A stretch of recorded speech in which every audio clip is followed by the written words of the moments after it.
Welcome back to Good Morning Kenya. My name is Mike Migwen. Thank you for choosing KBC Channel 1 and watching this program. This is The Viewpoint, where we look at everything politics in a 360 angle and everything in between.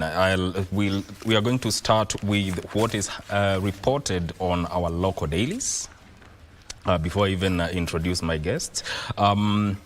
And I will start with the Standard. It's a quick look of what is reported on the front pages. The DCI, this is what is splashed on the front page of the Standard. DCI mock cover-up. Conspiracy. In spite of fingerprint identification being a relatively easy forensic tool, police officers often look the other way on extrajudicial killings, which has seen the number of unidentified bodies surging in city mortuaries. That story is told on page 2 and 3 of the Standard newspaper. The number they have put here is 354, number of unclaimed bodies to be disposed of at Mama Lucy Kibaki Hospital, Mbagathi Hospital and Nairobi Funeral Home. They have captured here a security expert here saying, ideally, anybody found outside a medical facility must be handled by the police. But crime scene management is one of our biggest shortcomings. That is according to a crime expert, George Msamali. Security bosses will bring back abducted chiefs. The officers say they have made contact with the 5, and it is a matter of when, not if, they are reunited with their loved one. That story is told on page 4 of the Standard newspaper. On the Daily Nation, Trump's U.S. aid freeze to leave 35,000 jobless. Thousands of employees of United States government-funded health project and other programs in the country are staring at mass layoffs following President Donald Trump's order freezing aid, with the reality of the suspension starting to hit home as more than 2,000 workers have been sent on an unpaid leave starting this week. They indicated here jobs impact on Kenya. Over 1,952 doctors and clinical officers will be laid off. Over 1,234 nurses and midwives will lose their jobs. 578 laboratory staff will lose their job. More than 340 pharmacists and over 24,577 community workers. That is a story you will read on page 4 of the Daily Nation. Treasury now seeks to avoid Gen Z wrath on 2025-2026 finance bill. Read that story on page 8 of the Daily Nation. And now on what is reported on the front page of the Star. Rush to register new parties for 2027 race. Hundreds of proposed names reserved at the Office of Registrar of Political Parties. That story is told on page 4 and 5 of the Star newspaper. That is what is reported on our local dailies, and my guests are already in studio. With me is Joyce Wangui, who is a political analyst. Welcome to the program. Thank you. And also Honorable Wilson Sosion, who is a former nominated MP. Welcome to the program. Thank you and good morning, our viewers. And John Mukundi, who is a political analyst. Karibu sana. Thank you so much for having me today. Karibu sana. And we are also expecting to have Honorable Francis Mwangangi, who is the Deputy Governor of Machakos County. But as we wait for him, we shall proceed with the program. I want to start with what is captured on the front page of the Daily Nation. Trump's U.S. aid freeze to leave 35,000 jobless. Thousands of employees of United States government-funded health programs in the country are staring at mass layoffs following President Donald Trump's order freezing aid. Let me start with you, Madam Wangui. What do you make of this headline? Over 35,000 people are looking at joblessness now. Okay. First, I'm glad to be here. Karibu sana. With that, I believe, because I believe that most of the Kenyans have become citizens in US. And maybe I might involve myself in discussing the Kenyans, first the Kenyans who are there. It's so unfortunate. And what I believe is he has maybe every government. It said that every president who comes with these people, maybe with his royal register, which it happens to every country, even in Kenya. But what I know and what I would believe is that he would be at least be considerate of those who are there, although the pay slips currently, even with the employment, with those who are employed, it's like remaining jobless already, even with our country. It's so I even don't know what to explain to explain much, how to explain it much, because it's disappointing already. Okay. Yeah. Honorable Sosion, it raises questions, especially when it comes to the health systems across the globe. What's your take on this? Because we are looking at, for instance, over 1,952 doctors and clinical officers are going to lose their jobs. This is a wake-up call for our continent. And Africa Vision 2063 should happen earlier than 2063. Because we don't need to look outside Africa for Africa's prosperity, for jobs, for a working healthcare system. In fact, we have the best in Africa in terms of human resource, in terms of brains.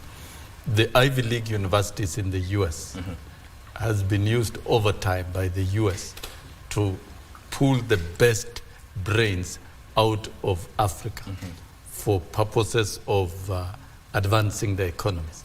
But I think the Trump message and policy is a wake-up call.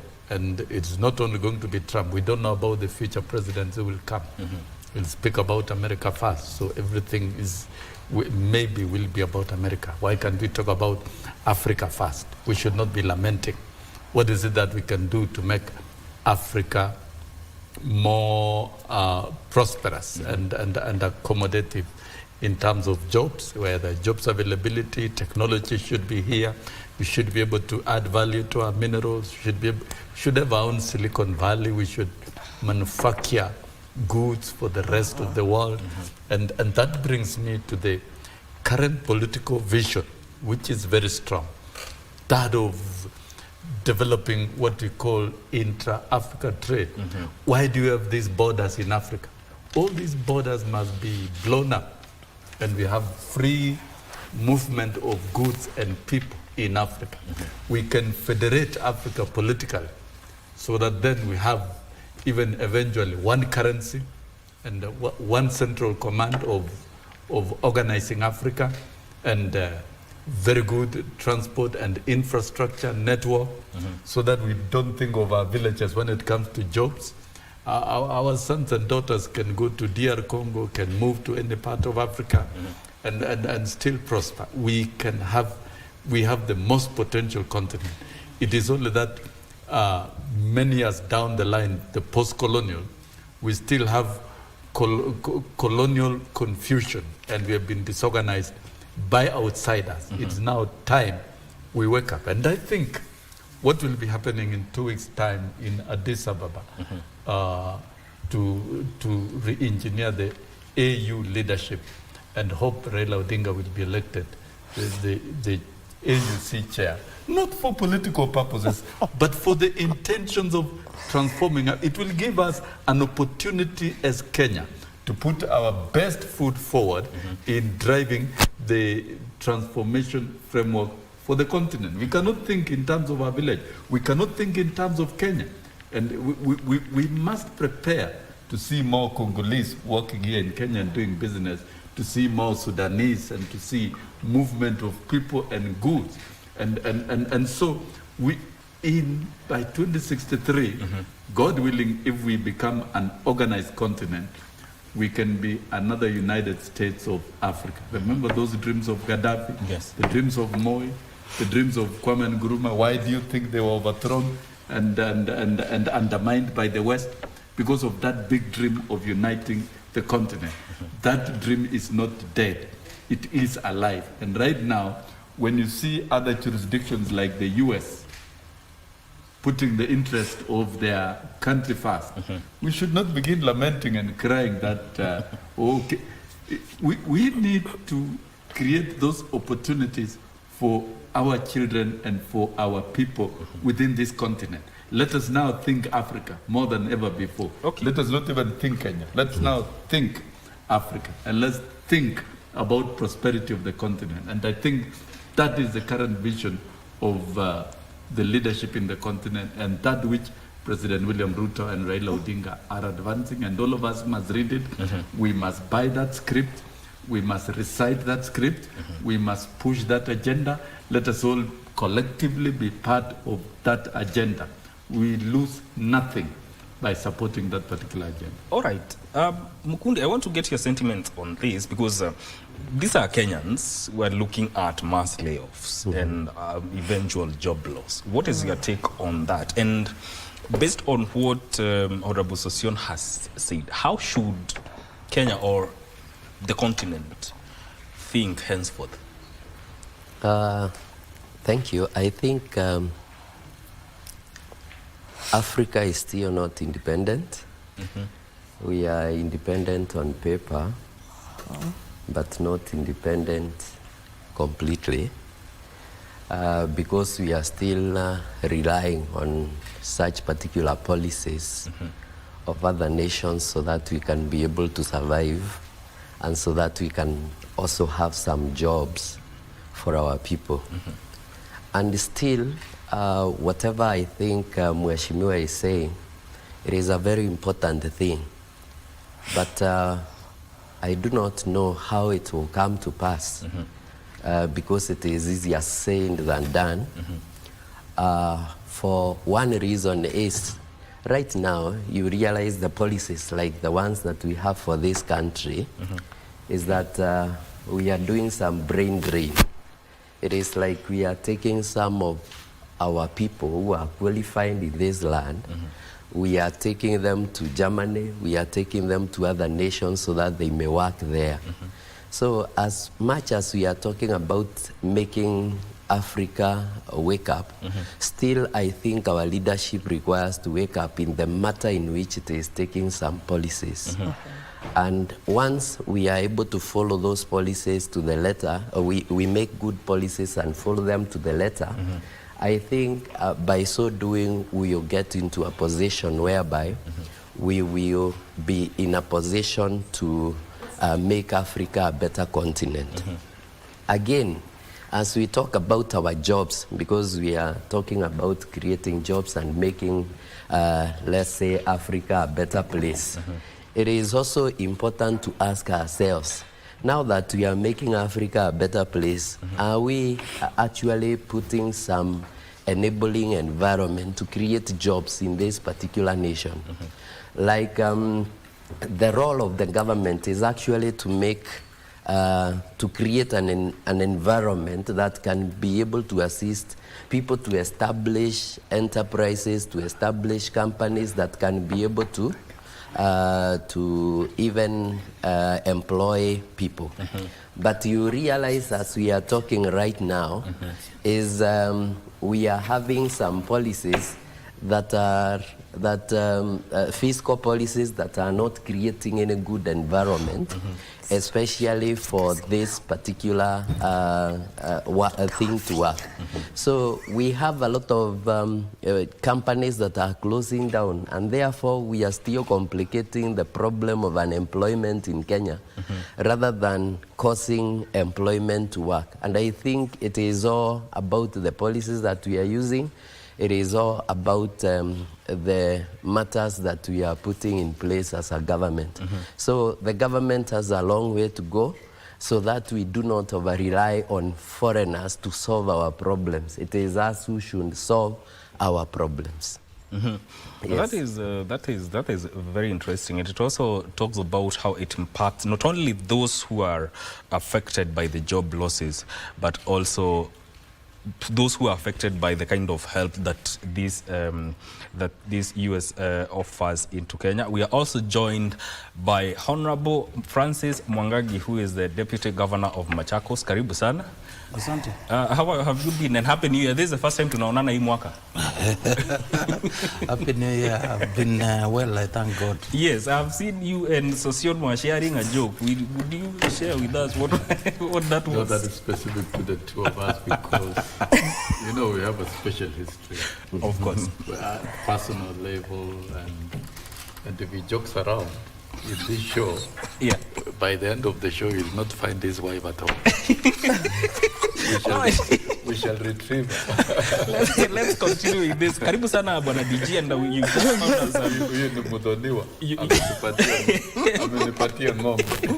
just found us just talking about what is making headline on the front page of the Daily Nation. Trump's US aid freeze to leave over 35,000 people jobless, and the impact on Kenya is that over 1,952 doctors and clinical officers will lose jobs, and also over 1,200 nurses and midwives will also lose jobs. I want to get your sentiments on this, especially now that there's mass layoffs of Kenyan workers by the Trump's aid freeze.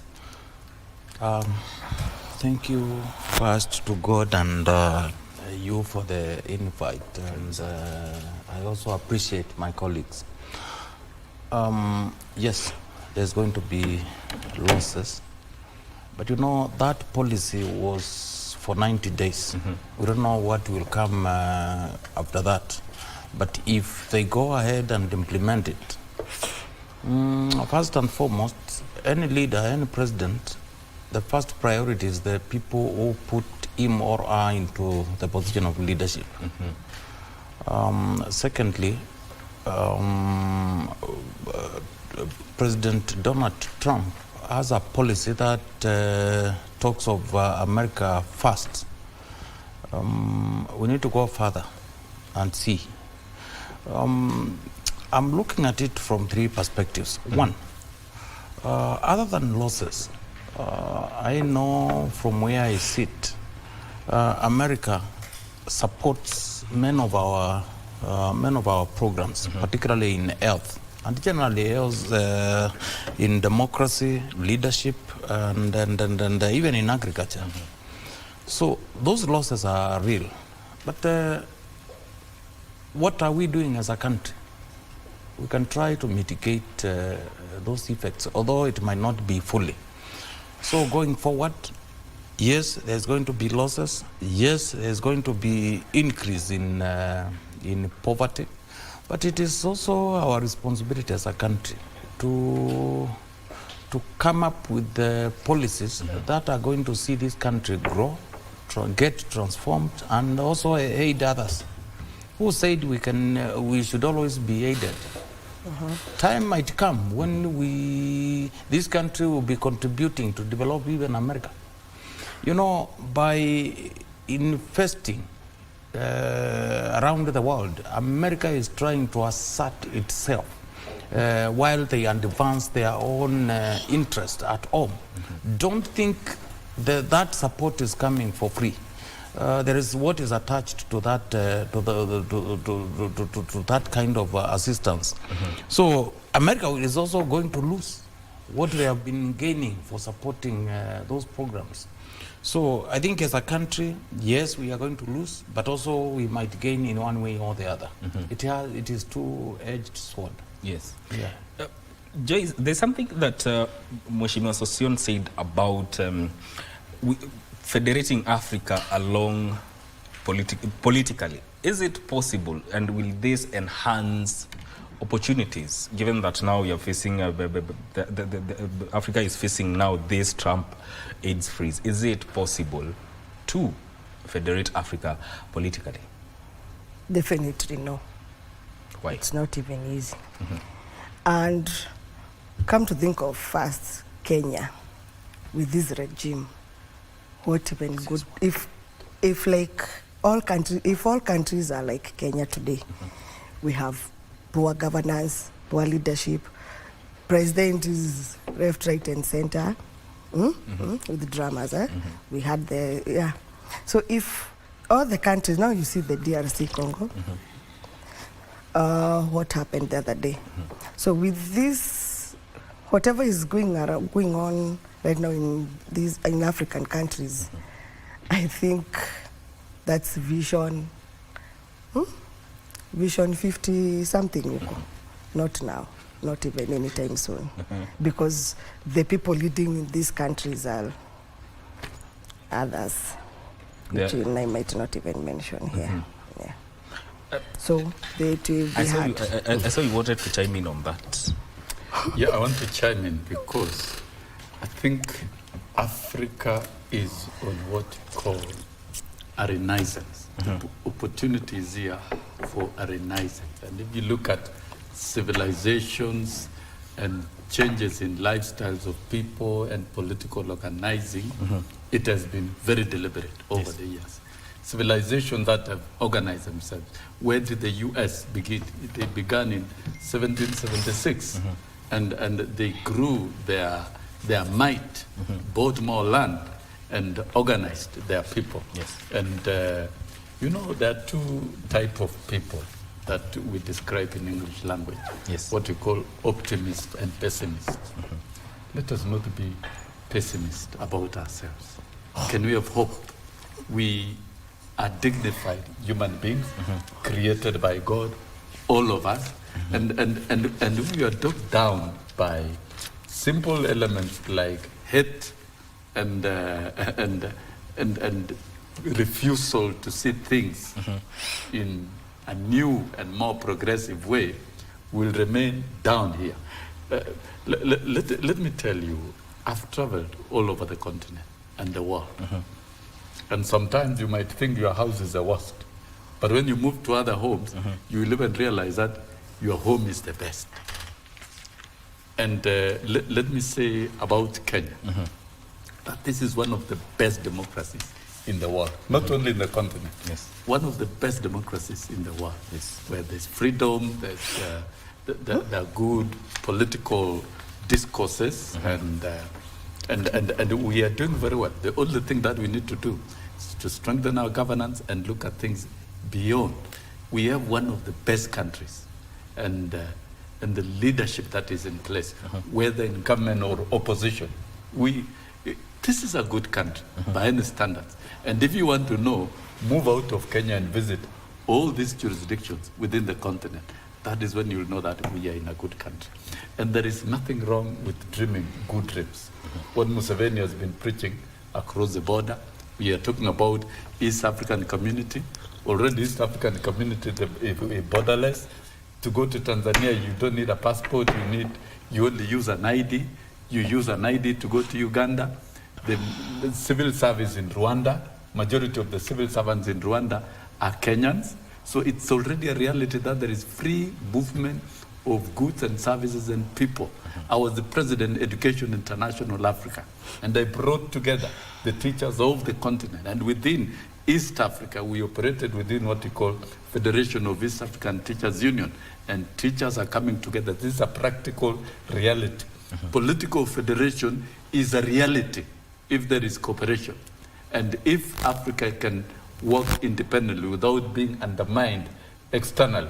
When you look at what is happening in DR Congo, and you could see French mercenaries, when there are French mercenaries, then it means the French government is interfering with the Francophone countries and political stability of those particular countries. What I'm talking about is that Africa has been divided post-election by the former colonial masters so that Africa cannot integrate. It is now time that Africa, we must accept that reality. There is nothing that cannot happen. Where there is a will, there is a way.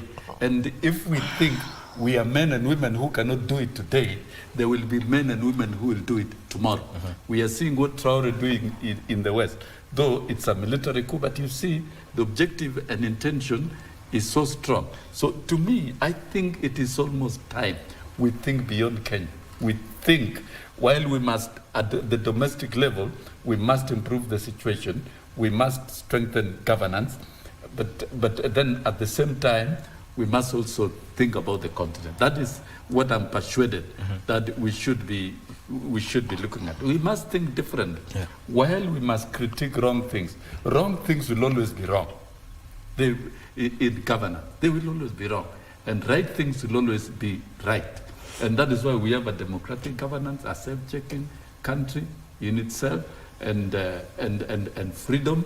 The freedom that exists in this country, you'll not get it in other countries. You can't even criticize an administration in some countries. I used to be asked by teachers, how comes you, when association, you're able to mobilize teachers against government and succeed? So I think for us, let us think big. All and right. those of us who have not gone out, let us open our minds. All right. And I still believe the Africa 2063 can be done in a more urgent way. We take a short break. And that is why we need a strong leadership at the We take a short break. We'll be right back to continue with this. Welcome back. Honorable Francis Mwangagi is the Deputy Governor of Machakos. We have Joyce Wangui, who is a political analyst, Honorable Sosion, who is a former nominated MP, and John Mukundi, who is a political analyst, joining us here on Good Morning Kenya. Let's take the shortest time possible to talk about what is covered on the front page of The Standard. DCI morgue cover-up in spite of fingerprint identification being a relatively easy forensic tool. Police officers often look the other way on extrajudicial killings, which has seen the number of unidentified bodies surging in city mortuaries. 354 is the number of unclaimed bodies to be disposed of at Mama Lucy Kibaki Hospital, Mbagathi Hospital, and Nairobi Funeral Home. Mr. Mukundi, what do you make of this? I'm wondering why should the DCI cover up such sensitive issues? I think before we went for the break, Honorable Sosion said that Kenya is enjoying some freedom. But you realize the kind of freedom now you're talking about is this particular kind of cover-ups. Yes.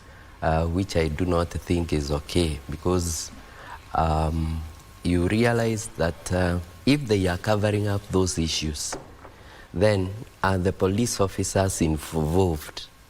Because how can you cover up a criminal that you already know? If we find an Inspector General of Police or any other responsible officer saying that they do not know who is in charge of abductions and such kind of evils that we are seeing in the society, do we have a qualified police force that should take care of the Kenyans? If we see the president talking on top of his car instead of going to the dais, do we still have security in this particular nation? So it simply means then we might not be secure as Kenyans. So, and when we are not secure as Kenyans, then we are in a bad state as a nation. And my take would be that let the DCI do their work. Let the other independent bodies do their work. Because once they do their work, then we will solve a lot of problems. Criminals and those particular people that are doing that same work, it is like they are within the government, and that is why nobody is trying to talk it out.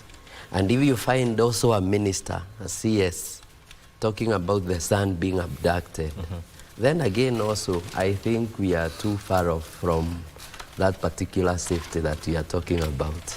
So that is my take, and I would want them to work so that we do not have such problems and we feel secure as Kenyans.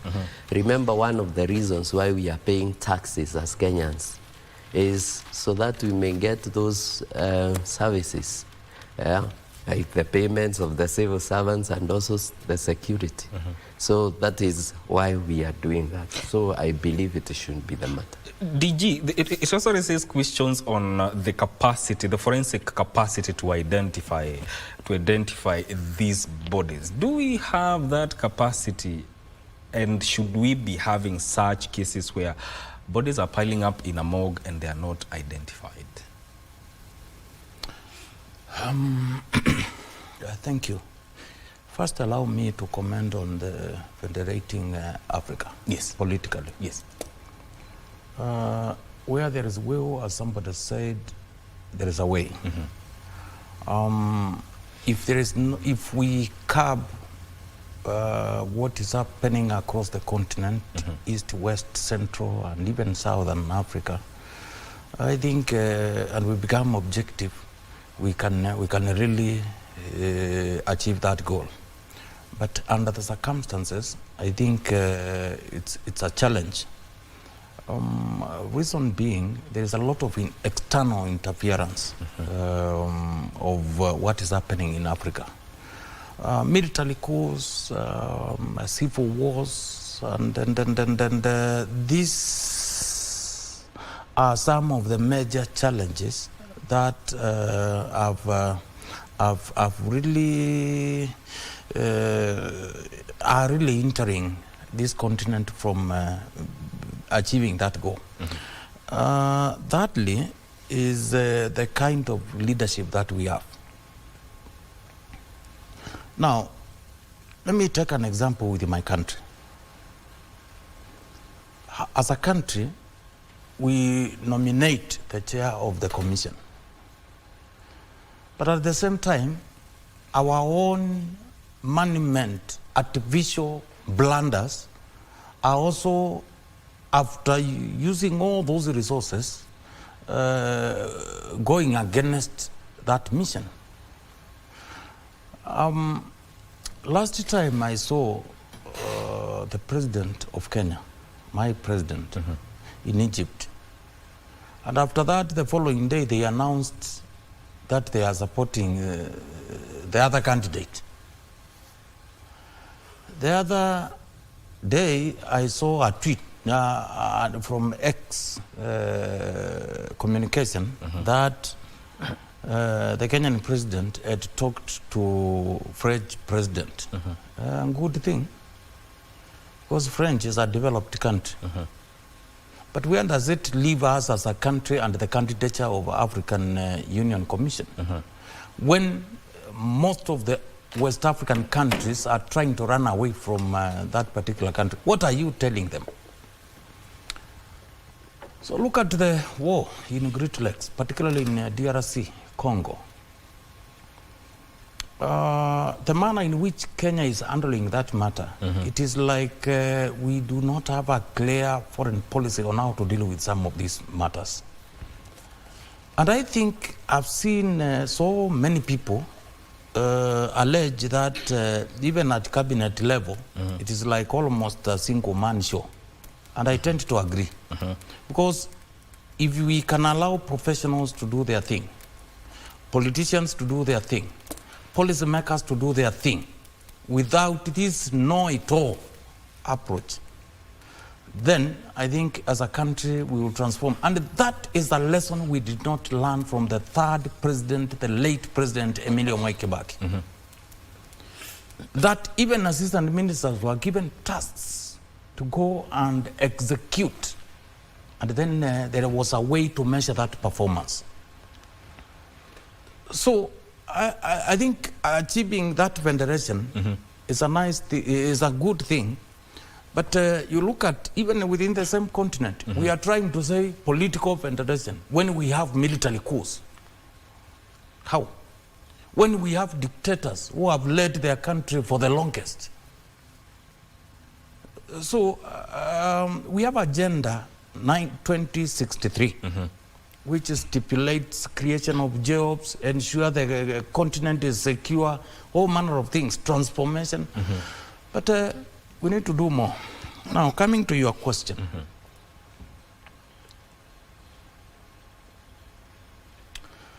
Let me say this.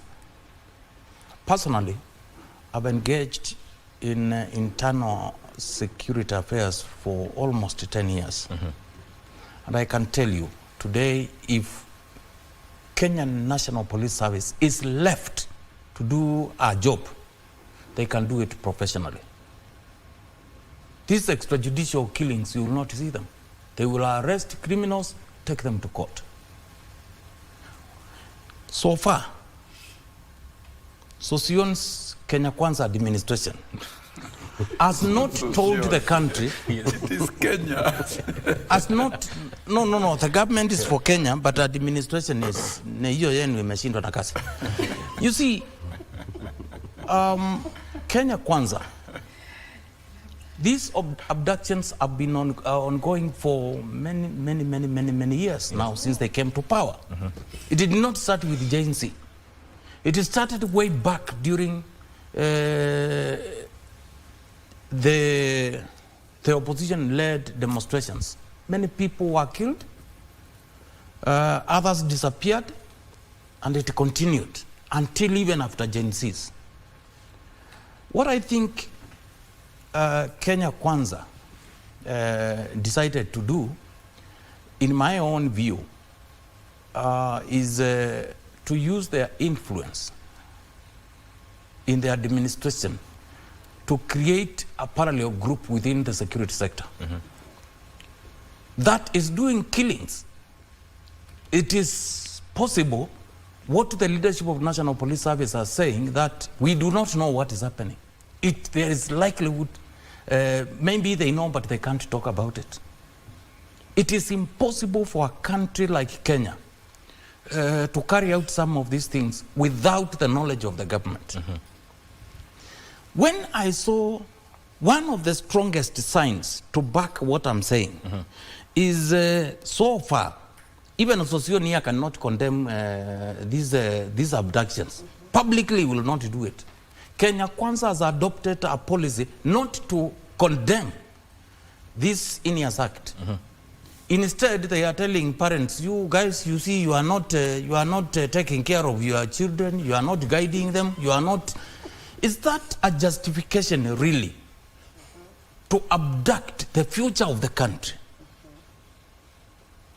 We are behaving as though, I don't know, Kenya is a fragile and a failed state when it is not. You achieve nothing by killing and abducting these young ones. In any case, you are creating a resistance that will come together and dispose of this administration at the right time.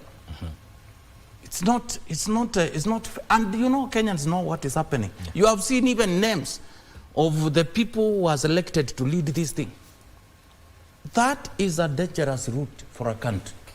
When you see something that appears to be a country of 44 communities, or other tribes, you see a section, just one single community is the one that is leading the abductions, and it is a dangerous thing for a country. I'm telling Kenya Kwanza, please stop this. Don't sink our country. You took a stable country. So I think the issue of capacity, the government can do better.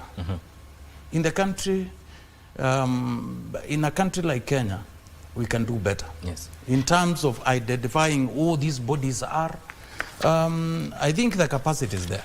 We have serious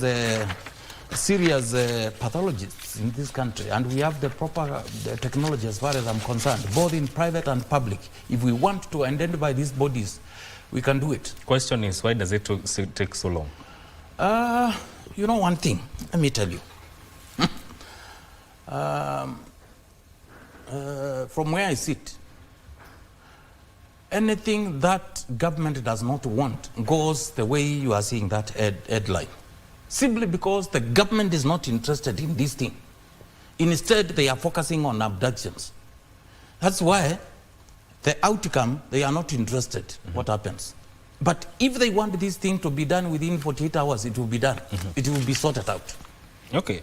Now, How do you talk of abductions where the country is spending massive resources in National Intelligence Service? You know, even as we sit here, you might be surprised. A third of us are informants of that agency. It is the President of Kenya, to be specific, is the most informed person. Even if he wants to tell you how you slept, he will tell you. He has all the information to make any informed decision, because there are so many organizations, there are so many individuals that are forming the advisory in his panel. He has all the sources of information at his disposal, is or are, for that matter. okay. So it is the abductions in Kenya are artificial. I expected the government, when these things started, they come forward and say, we have an organized group, for example, or we have this. You remember even the famous serious killers and the thieves, robbers, even way back during the last days of Moi, they could say, Mwangangi is a thief, he's stealing this is how he is doing it, please be careful, or he should report to the nearest police. Why is the government not telling us, this is the group that is abducting these people? And then they start attaching it. Today, is Gachagua, tomorrow, I don't know what. Okay, all right. Sosion, I want to hear your sentiments on what the DG has said. And the question here is, are we far off from the security that we are talking about when it comes to protecting Kenyans? The security infrastructure in the country will always face challenges. That's a fact for sure. And, you know, it is easy to wake up and make statements and throw accusations across the table. Accusations that may not be founded, but as a country, if we want our country to be secure, we need to use empirical facts and empirical data. Extrajudicial killings is not anything that any sane citizen of this country can entertain, or taking away life of an individual. That constitutes murder, it is criminal action, and it's an affront on human rights of individuals. I want us to be extremely factual. When Mwangangi speaks, I want them to start from the containers in that was used previously for extrajudicial and execution of Kenyans. I want us to talk about the many bodies that were retrieved from Rivayala. And it's like it was a normal thing. The country moved on. I want us to talk about the Shakahola, where many Kenyans died and were buried under the nose of our national security infrastructure. Even the femicides are the quarries. Those are numerous. And so when we all talk and condemn in taking away of any life, we are all right. But I think throwing accusations where you cannot prove is a completely wrong thing. Okay. This is what the president has said. And all of us have heard. And he said it. It is within our manifesto. And that is what we believe in. That is what I believe in. That this country will never again experience extrajudicial killings. Yes. And that is why the Inspector General of Police was given accounting powers, including resources. The National Police Service is an independent arm of government under the Article Chapter 15 of the Constitutional Commission. They're supposed to do their work, and they are accountable to IPOA and Parliament. We must make our institutions work. And for those families who have lost their dear ones, out of disappearances because we want to know exactly who is causing disappearances. Who is causing disappearances? That we want to know. And you know, the matter currently is seized with the judiciary. And the IG has appeared in court. The DPP has appeared in court as to account on the security situation in the country and even this abduction. It is the responsibility of the police. Okay. The president is not a police officer. You are not a police officer. Mwangangi is not a police officer. None of us is a police officer. And it is the police to account to the people of Kenya. Who exactly is doing this? And we have one of the most, the strongest forensic infrastructure and police capacity to do that. They should tell us.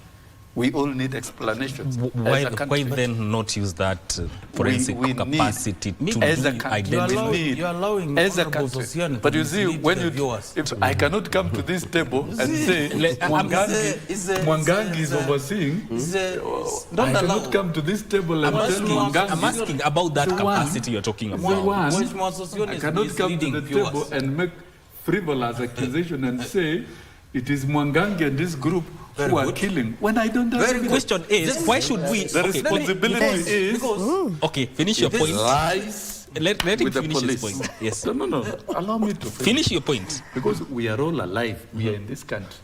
The matter is already seized with the judiciary.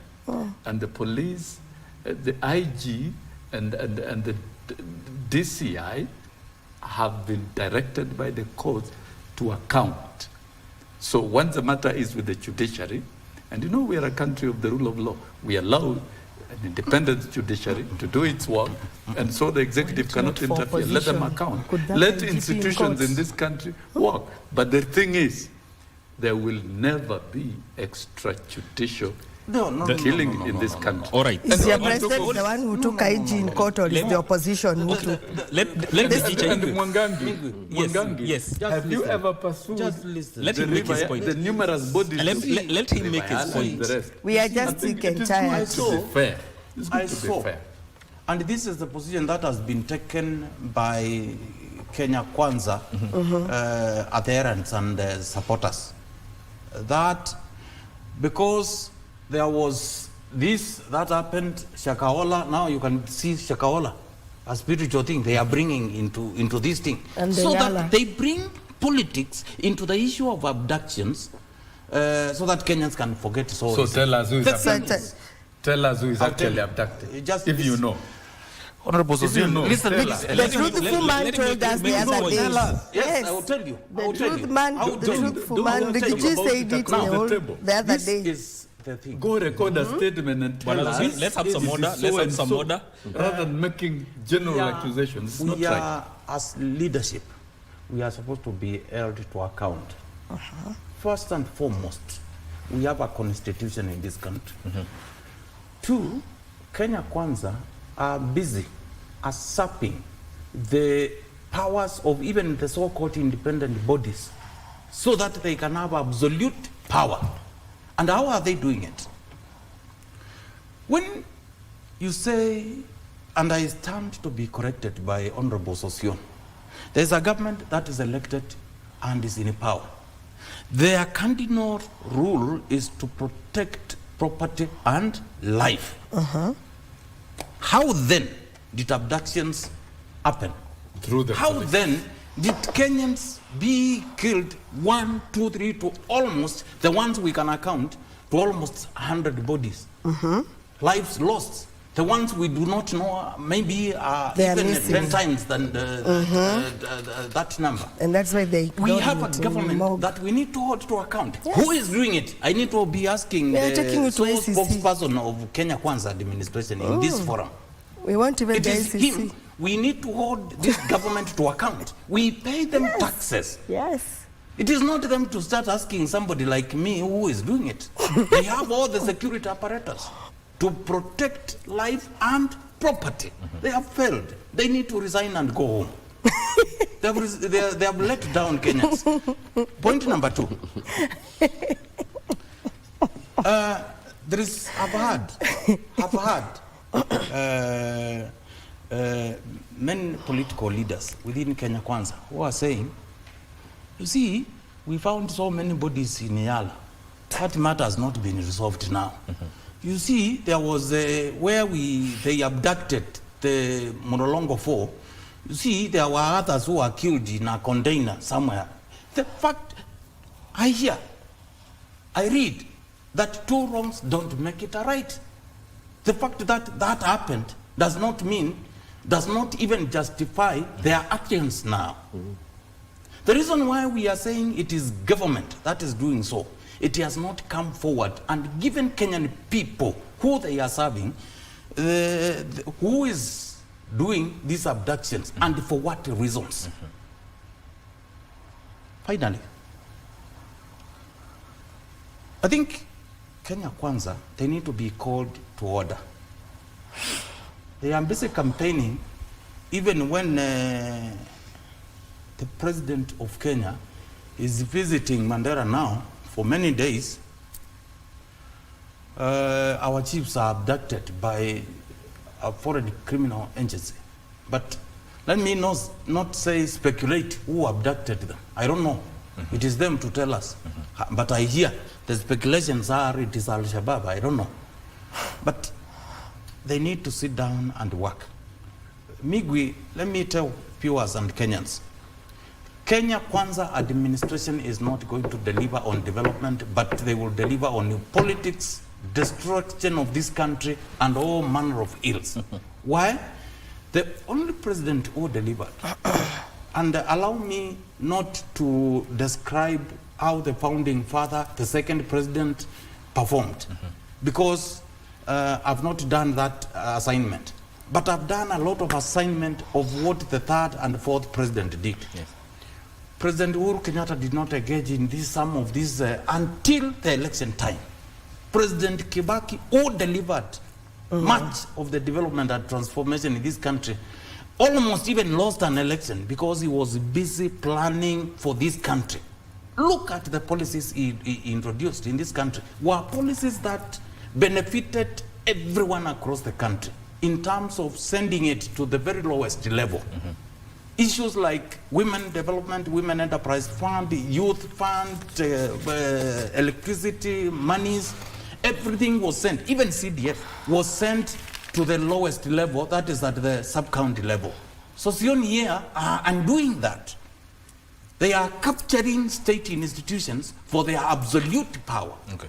Yet they are forgetting, even if even if they were to be re-elected, which I don't see anyway, they will not be here forever. Okay.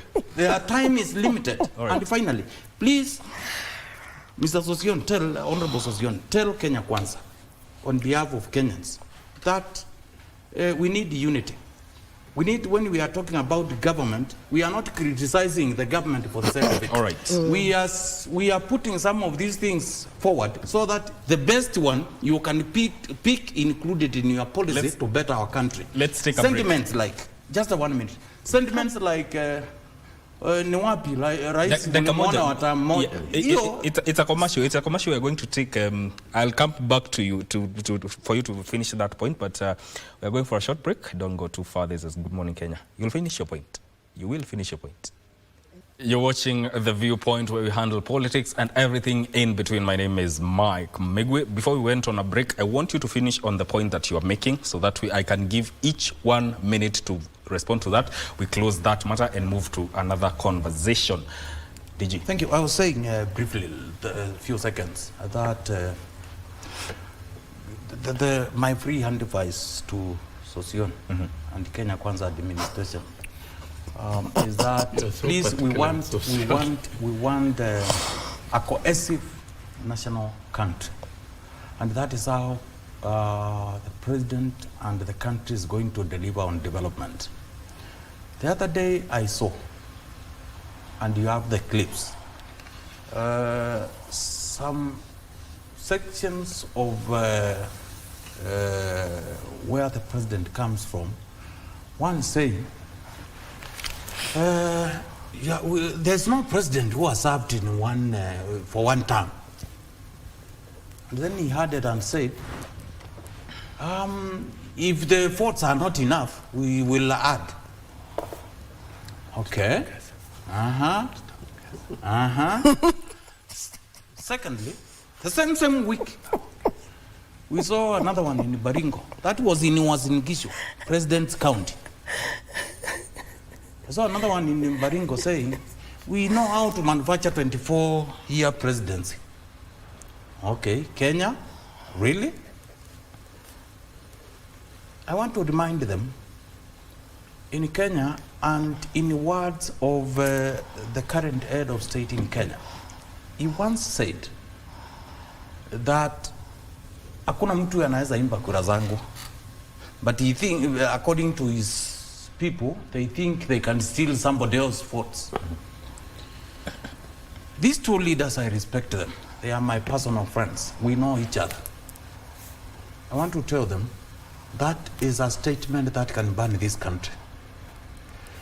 If you want to know there is real state capture in Kenya, look at those sentiments, and National Police Service did nothing, DCI did nothing, National Cohesion Agency did nothing. They did not even condemn those statements. In any case, those two members of parliament, their votes are just two, just the way they are. They can only influence their voters to vote. Why would somebody think of usurping Kenya's cardinal responsibility of voting in their leaders? When do those two sentiments from these leaders leave this country? Okay. Is there any need then for going to an election? In terms of unity of the country, when you see the community where the president comes from, those kind of sentiments coming from there, where does it leave the country? Are we preparing this country for anything? So I think those are some of the things. Maybe I'm sending Honorable Sosion, because he tells me privately he's the spokesperson of the government and Kenya Kwanza and Uda. Privately where? No. It's a very serious now I want him to kindly cool down these guys. I don't think this is the forum to transact lies. I don't think, other than no, disunity, you must retract that statement. I don't think your personal conversations with Sosion should play out here. Make your contribution without lying to the with the drone, and let me continue. I apologize. I've never told you that. Oh, you are? I've never told you such statements. So don't. Okay, it has withdrawn. Finish on your point so that we can withdrawn and apologize, Honorable Sosion. So the point is, those are. Let's see. Even as we debate here, we are very careful what we say about the other political opponents, because we have a country. The same people they are leading today are the same ones we will lead tomorrow, okay. God willing. All right. If we make statements of that nature, we are bringing disunity and then the hatred to the country for nothing. There is something that happened, and we were here and we witnessed it in our political forum. That was won by NAC in 2002. It was the country against a particular community. Is that what we want going forward? No. I want to stand here, look at my president as the president of Kenya, and I judge him as I go to a voting box. I judge him by his performance, okay, not where he comes from. All right. Let's talk solutions, Joyce. What is the solution to all these matters to do with what we are witnessing now? First, I know I had points which I don't meet, but I'll just take a minute and also come to the conclusion. First, I believe that it's a shame for the government, the current regime, to fuel Subarus. Go look for people in different parts of the country. They come all the way to Nanyuki. Like, let me tell you a history. Go to. They came for me, 3 Subarus, armed. They each had 5 NIS, which I believe they are in NIS, I don't know. They didn't even give me the ID. And they interrogated me asking, we want to overthrow the government, yeah. And they said they have enough fuel, actually, that's what they said. But coming on, the same resources they can't use to get the pathologist, yeah? So what solution should be there, should be put in place? So far, I thank His Excellency Kalonzo Musyoka, because he's on this.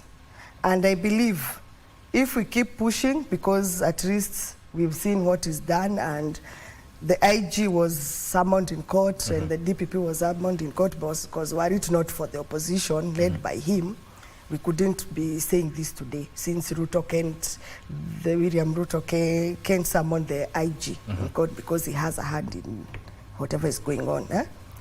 And he's the one who is forwarding those Subarus to go and abduct these people. That one we know.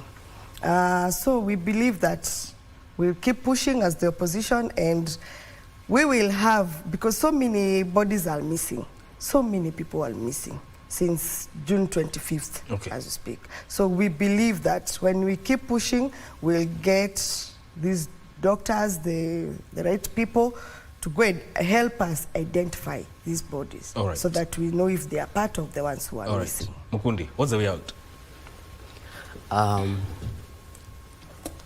I would say this, that right now, even as Joyce is talking about opposition, I do not think we have any opposition in Kenya, because like it has been swallowed. And the government and whatever we used to know as opposition is actually talking the same language. So could be that may not be the solution. What I would want us to do as Kenyans, and especially our leaders, is that we should get to a point whereby we stop right now, especially Kenya Kwanza government, stops politicking, starting with the president. You know, he is saying he is not in politics, but when he says you have seen our opponents and nani anaweza nishinda, it is actually politics that he is actually doing. And when he stops the politics, the work will begin. But so long as he is actually too much in a political mood, and even this nation gets into a political mood, very little will be done, especially when it comes to the issues that are facing us as a nation.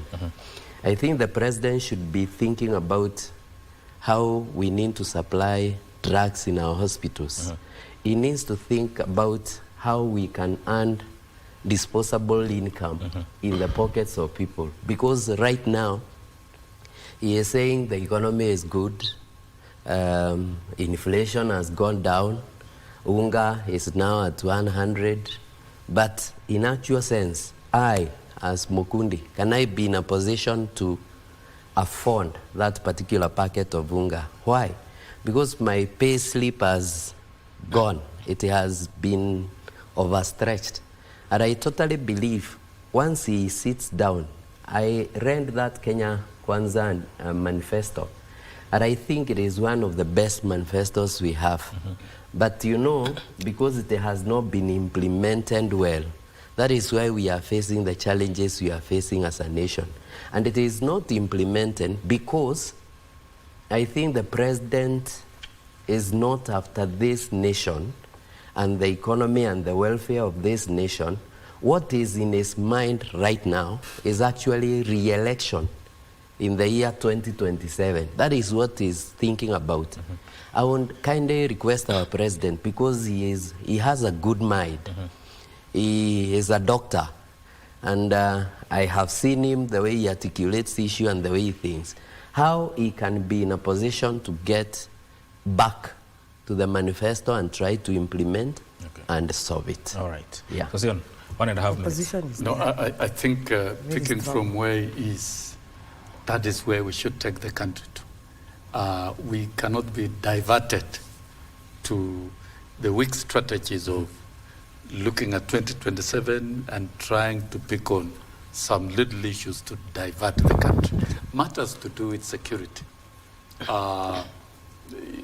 is a serious one. And as a country, we have our institutions. Can our institutions work? If it is a police service, if it's a DCI, if it is NIS, and can also the judiciary work? Let us have our institutions work. And if they work right, that will be brought under under total control. But then what is urgent at hand is transformation of the country. It did not begin with President William Ruto. When you look at Vision 2030 of President Kibaki, it contains very serious pillars of transforming the country, including changing our brand of politics to be politics of issues, and transforming our economy and looking at aspects of poverty reduction. And Kenya Kwanza manifesto is anchored on that. What is so urgent to the president is that we must mobilize the country. He signed charters which underpins the same manifesto in all counties and together with the stakeholders. So then transformation in the agricultural sector and production must continue to be enhanced, and therefore move to the next level of ensuring that we engage in value addition and manufacturing. That road we cannot vacate, and we have seen significant results. We need more results in that. The MSMEs, that must be enhanced. It must be supported. Things to do with ICT infrastructure and putting the country in a strong communication space, because we are in the fourth industrial revolution. We must get to that level, and not forgetting that Kenya is a country that allowed mobile telephony other than other countries, and Kenya is a country that really has done a lot in enhancement of utilization of ICT.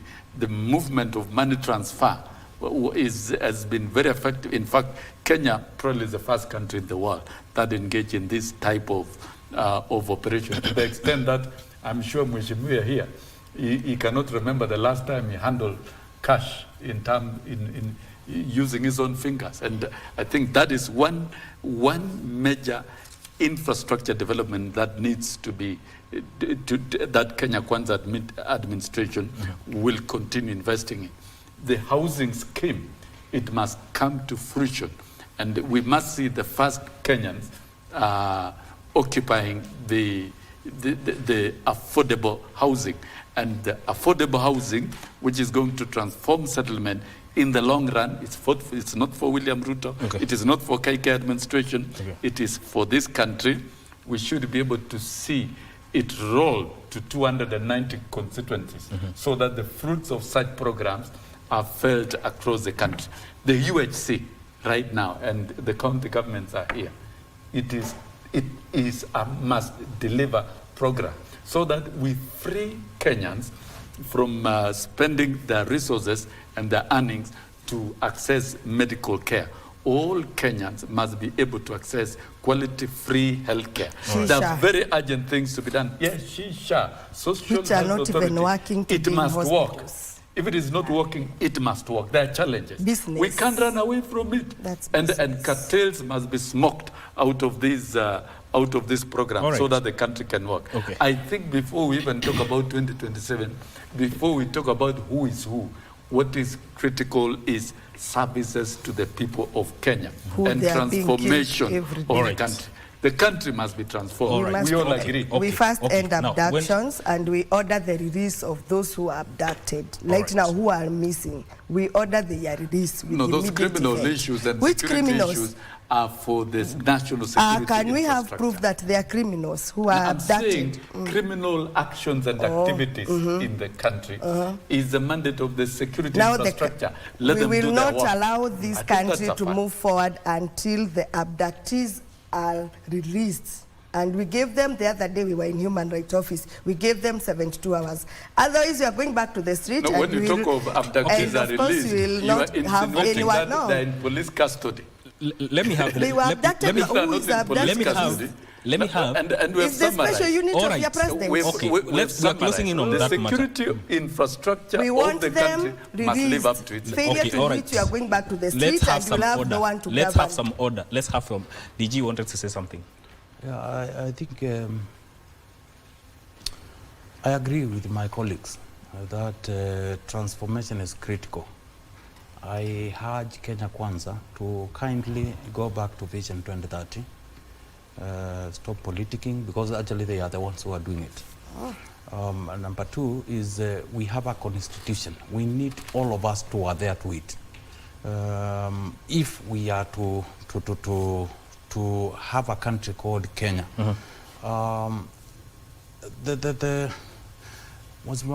Sosion has talked very good things, but I can tell you all the policies by this government so far are geared to making this country so poor.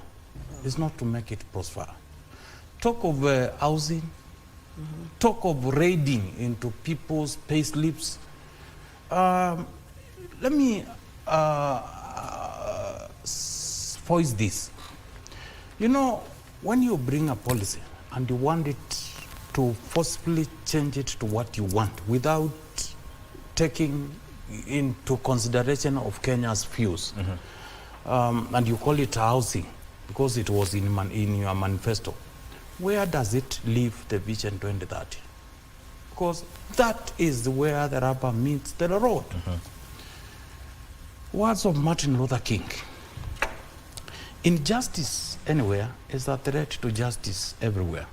Now, how, again, we are not, when we are talking about introducing these policies and implementing them, this housing thing is being forced on throats of Kenyans by this administration without knowing whether I have a house or not. It could be a good thing. But who said my payslip, I had no commitment to doing other things? When you impose on it, where does it leave me and my plans? Scheme is already low. Number two, and low is low.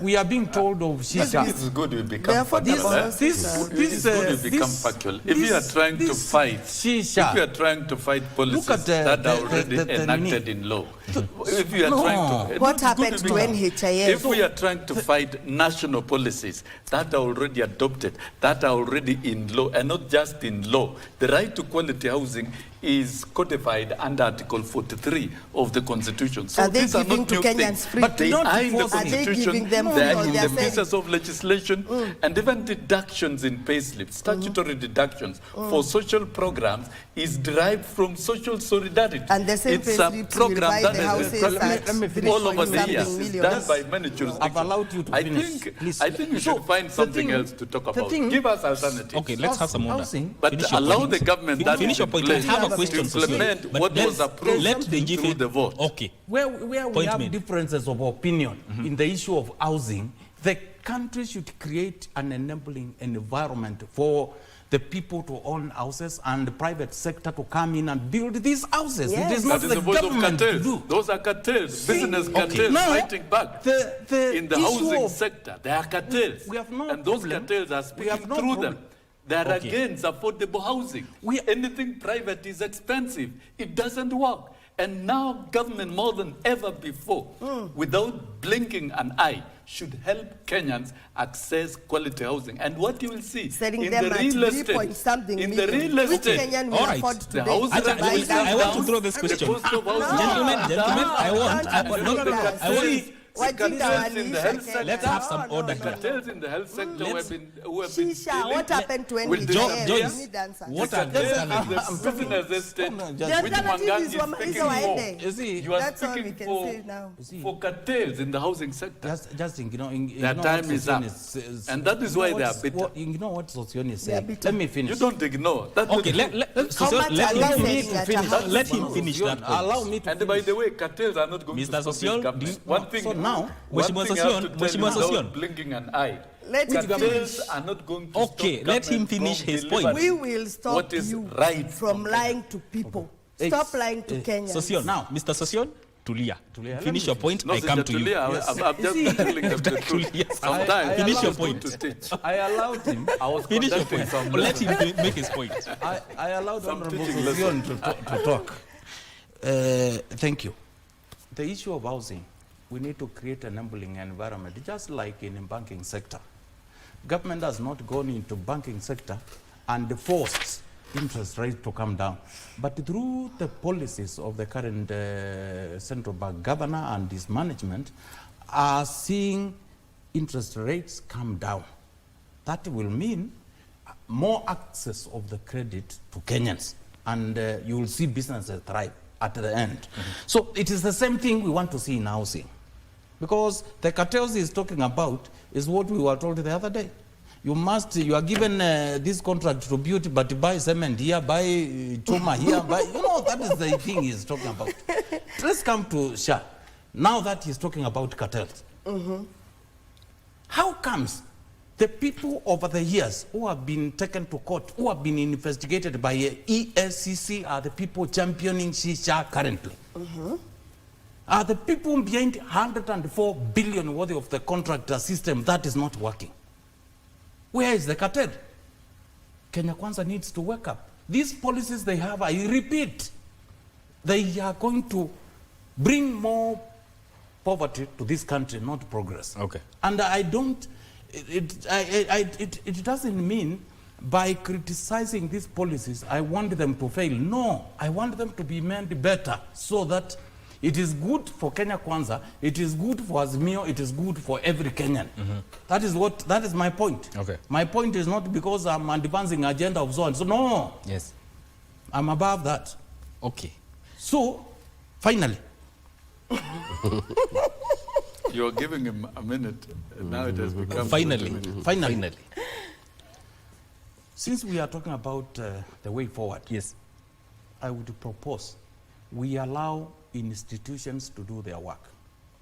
Institutions like National Police Service, institutions like our judiciary, institutions like IPOA, in every institution, including government, ministries, and please allow each of these bodies to do their mandate. I'm saying this because even what we are discussing here, what is being called national policy, are functions that are county functions. Okay.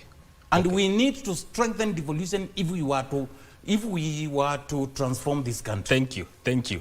What positive alternative can you give to the government? I'm winding up with you because we have karibu tunatolewa hewani. Positive. Can you give the government? Well, I don't even think I have anything positive with the government.